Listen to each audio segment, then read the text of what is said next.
mom's love, guys. This is a mother's love. Even animals get that instinct. I mean, sometimes you'll have babies rejected, but moms get a great instinct to protect their young and love on them and take care of them. It's just a natural thing.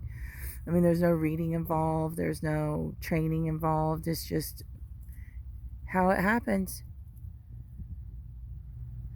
Look how red she is in that sunlight. Her babies are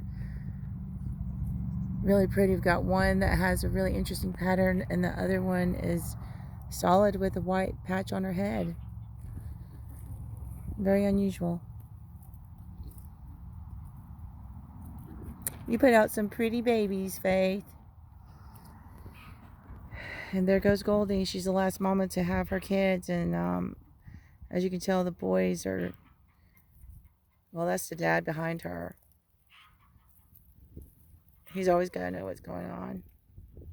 We don't usually have other bugs by this time of year, but with the move and everything, we weren't able to sell everything. And the economy is really harsh on income right now for people. Johnny, leave her alone. Johnny, leave her alone. Leave her alone. No. Meh. That's the sound they make when they try to herd the ladies. But anyway, yeah, that's our playground for the little small goats, the kids.